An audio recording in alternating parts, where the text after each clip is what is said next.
எதிர்ப்புகளை எப்படி ஜெயிக்கலாம்? How to overcome challenges? நம்ம வாழ்க்கையில் எல்லாருக்கும் கஷ்டங்கள், தடைகள், சவால்கள் எல்லாம் வந்துகிட்டே தான் இருக்கும்.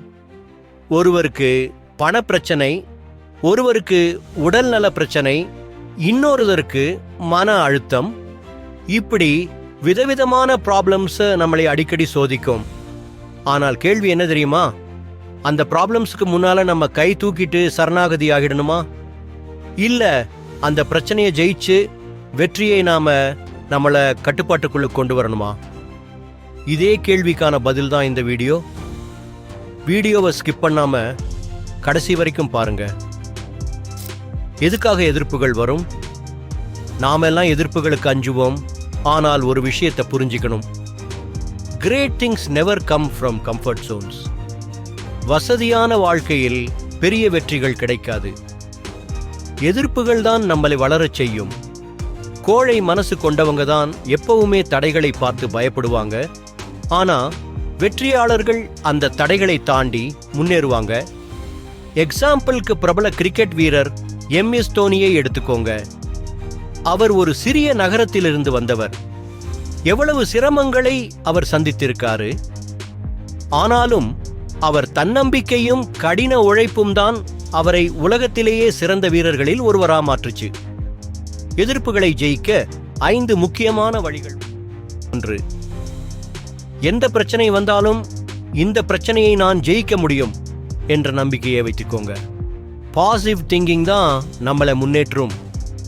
முடியாது என்ற வார்த்தையை உங்க மனசுல இருந்து அழிக்கணும். 2. திட்டமிட்டு செயல்படு. குறிக்கோள் வச்சுக்கோங்க. அந்த கோலை அடைய பிளான் பண்ணுங்க. தினசரி சிறிய முன்னேற்றம் கூட பெரிய வெற்றியை நமக்கு கொண்டு வரும். 3. துணிவுடன் செயல்படு. பயப்படாம துணிச்சலுடன் முடிவு எடுத்துட்டு முன்னேறுங்க. வாட் இஃப் ஐ ஃபெயில் நினைக்காதீங்க. வாட் இஃப் ஐ சக்சீட் நினைங்க. 4. உங்களை வளர்த்து கொள்ளுங்கள்.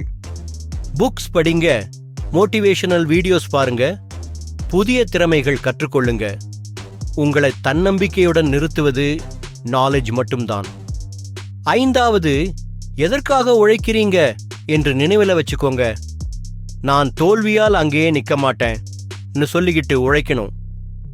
ஒரு சமயம் ஒரு பெரிய பிஸ்னஸ்மேன் தோல்வி இழந்து முடிவுக்கு பிள்ளைகளோட வீட்டில் இருந்தாரு. ஒரு நாள் அவர் கடைசி முறையா முயற்சி செய்யணும்னு முடிவு பண்ணிட்டு வேற ஒரு பிசினஸ் ஆரம்பிச்சார். தன்னோட கடின உழைப்பால, பாசிட்டிவ் ஆட்டிடியூடால அவர் சில வருஷத்துக்குள் மீண்டும் வெற்றி பெற்றார். சோ நண்பர்களே, எதிர்ப்புகள் வாழ்க்கையின் ஒரு அங்கம். அவை உங்களை முடிக்க வரவில்லை, உங்களை வளர்க்கத்தான் வந்திருக்கின்றன. நம்பிக்கை வச்சு உழைச்சிங்க. ஒவ்வொரு தடையையும் கடந்து உங்கள் கனவுகளை நிஜமாக்குங்க. இந்த வீடியோ உங்களுக்கு பயனுள்ளதாக இருந்ததா? லைக் பண்ணுங்க, கமெண்ட் செய்யுங்க, ஷேர் பண்ணுங்க. See you in the next video. Stay positive, stay motivated.